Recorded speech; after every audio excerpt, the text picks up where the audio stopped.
What's up, guys? It's Twice, and today I'm going to be bringing you what is one of my favorite clans to play, other than Angel Feather and Nova Grappler, of course, and that is Pale Moon.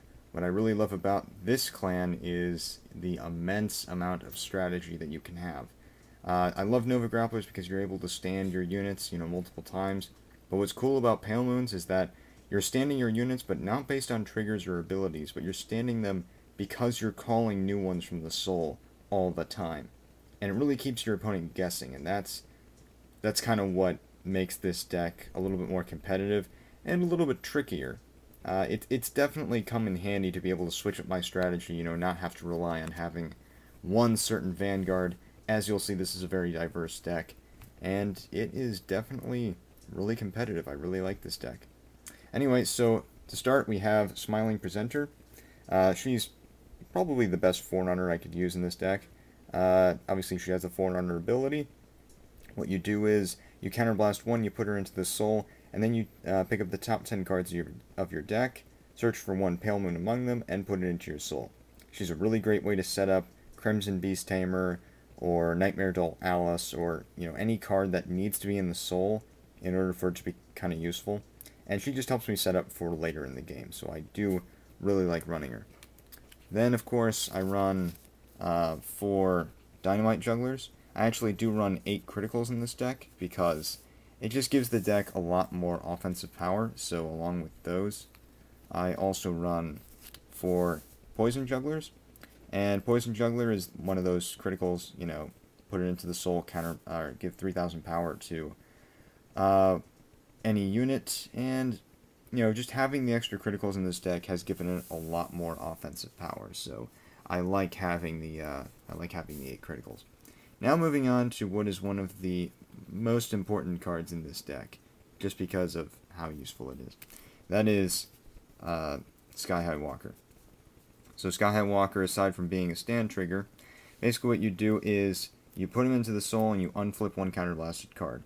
Really simple, but extremely useful, especially in this deck, because this deck relies on counterblasts. I have a lot of cards in here that need them, just one or two here and there, and to be able to just put him into the soul and kind of get off those card effects makes him an extremely important part of this deck, so I'm going to move him over here. And then, of course, I know that some people are deathly afraid of clowns, but yeah, I run 4 candy clowns in this deck. Just standard heal trigger. I kind of wish that they had like a Lozenge Megas kind of deal, with a heal trigger that could go back into the deck, or had some other useful ability aside from just healing, because that would make this clan probably a little bit more competitive than it is now. I feel like a lot of people don't understand Pale Moons a lot.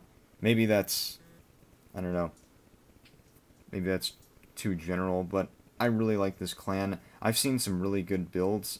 Some of the builds that I've seen at the store that we go to have been amazing, but I think this one is on par with them. But to anyone who's looking to make a Pale Moon deck, the triggers, there's a lot of different options for the triggers. You could run draw, I run crit because I want the offense. But yeah, I mean, Sky High Walker, though, I would always recommend. Then moving on to the grade 1s, I run 3 Turquoise Beast Tamer, because Turquoise Beast Tamer is a 9k booster when you have Crimson Beast Tamer in the soul. And having that extra power, again, just makes this deck a lot more competitive. Some people like to run 4. I like to run 3 because I've never had a problem with it. I used to run 2 of them, kind of didn't have a problem with it then, but I wanted more consistency, so I put another one into the deck, and it's worked out pretty well, so I definitely like having that 9k booster. Then moving on, I run 3 Midnight Bunnies.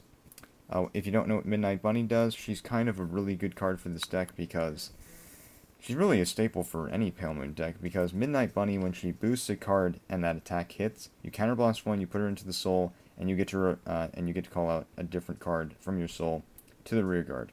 So she's a good card to have behind Vanguard, especially like late in the game. That way, if you do get off a hit, you can kind of guarantee that you'll get that 6th damage.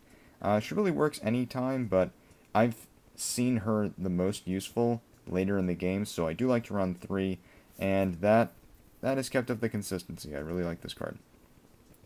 Moving on, I run 3 Purple Trapezes. Purple Trapezist, you put her onto the rear guard, you choose another rear guard, put it into the soul, and then you call a card that is not named Purple Trapezist out from the soul. So you can put in the same card and take it back, but she's a really good card for, again, switching up your rear guards, keeping your opponent guessing, keeping up momentum, getting different card effects to get off different combos. She's just pretty good. Plus, there are some cards in here where her combined with those just makes for more power and opens the door for more opportunities for, more options, more card effects. I am run 3 in here because, again, I've never had a problem with it. 4, I feel like 4 would just get in the way. But moving on, I run 2 Magical Partners because Magical Partner is the booster for a card named Nightmare Summoner Rakiel. What she does is just like any booster for one of those cards. She, first of all, has 6,000 power. Rakiel has a limit break. He gains 5,000 power when you have 4 or more damage. And then she boosts for 6,000, and then with her Soul Blast, you Soul Blast 1 card, you give another 5,000 to him. So if he's on the Vanguard Circle, that is a 26k column with Twin Drive. So yeah, I run 2 of her because I run 2 Rakiels. I've considered switching her out, but I love having that 26k column, and I get it pretty much every other fight. And then moving on, I run 4 Hades Hypnotist because I like to run 4 Perfect Guards rather. I run 4 in my Angel Feathers. I wish I ran 4 in my Nova Grapplers, but again, Twin Blader is very expensive, and I'm probably never going to get 4 to run in my Royal Paladins because Isolt is like $20 no matter where you go. And, yeah, but Hades Hypnotist has come in handy. I like having 4 in this deck. It's given it, like if my opponent is coming at me with +1 critical, like 30,000 power, well, put down the Perfect Guard, and there you go. Having 4 Perfect Guards allows decks to compete with extremely strong meta decks. That's what I've come to realize as I've gained a little bit more experience. Moving on to the Grade 2s, I run 3 Elephant Jugglers. Elephant Juggler is probably the best Grade 2 Vanguard you could ask for, because he's the Pale Moon equivalent of Decadent Succubus. You put a rear guard on the circle, and you get to Soul Charge 1 card. So I like to have him as my Grade 2 Vanguard. I really have no preference as far as Grade 1, but having him, just like with Smiling Presenter, just gives me the ability to set up for later in the game. And he can be kind of both a blessing and a curse if I get a bad Soul Charge, but what I like about this deck as compared to Dark Irregulars is that my Soul Charges are not for purely powering up. My Soul Charges mean something because I can recall them. So I like running 3 of them. Again, it's just about consistency. I think I pretty much get him every game. Then moving on, I run 2 Crimson Beast Tamers. Crimson Beast Tamer is an extremely important part of any Pale Moon deck, because her and Turquoise Beast Tamer are very synergetic. So what they basically do is, it's all centered around Crimson Beast Tamer. When she's in the soul, first of all, she gains 3,000 power if she herself is in the soul. She has 8,000 regularly, so that makes her 11,000 power on her own. Meanwhile, Turquoise Beast Tamer will become a 9k booster again if she is in the soul. I like to get her with Smiling Presenter. It's really cool if I can soul charge her with Elephant Juggler, but, I mean, I only run 2 in this deck because she's really just for the purpose of giving Turquoise Beast Tamer 3,000 more power. Anyway, moving on, I run 2 Big League Bears. Big League Bear is the Pale Moon equivalent of Dark Soul Conductor. When he guards, you soul charge 2. It's just more soul charging, which for this deck, if I get lucky and get a really good soul charge, then I'm probably going to use it. But, I mean, he's just basically more guard, more intercept fodder, essentially. But he works out. I like having the extra soul charges. Then I run 2 Barking Cerberus. I used to run 3, but then I decided to go 10 Grade 2s, 8 Grade 3s for this deck. And, I mean, he's pretty good if I want to replace a Grade 3 for a card that can intercept with the same power. So, having the 10k vanilla really helps out. Having only 2, never had a problem with that, so I like having the diversity of the Grade 2s. There's really only 4 kinds, but they've all come in handy in their own different ways. So, anyway, the last Grade 2 that I run is Dancing Princess of the Night Sky. I only run 1 of them because she is for one specific reason: to get her into the soul. Because what she does is you counterblast 1 card, you choose any Grade 2 or less Pale Moon from your deck, and you put it into the soul. I know a lot of people like to run 4 of these things, but again, I have never had a problem with just one, because I use her for that. Or I'll use her for purple trapezes if that is already in the soul. Having just one gives me that one opportunity that I need. If you like to run 4, that's great, but I've never had a problem with just running one. Besides, to me, she only has 8,000 power. I mean, she's really just an extra intercept after you activate her ability, but I don't know. I guess it's based on personal preference. Moving on to the grade 3s, I run 3 Starlight Melody Tamer Pharah. Pharah is from set 9. She has a Limit Break Persona Blast with 11,000 power. That is a lot of amazing things about this card. What her Limit Break does is that you counterblast 1 card, you Soul Charge 2, and you Persona Blast. You have to Persona Blast first, actually. But then you get to choose 1 card in your soul. You call it to the rear guard and it gains 3,000 power for that turn.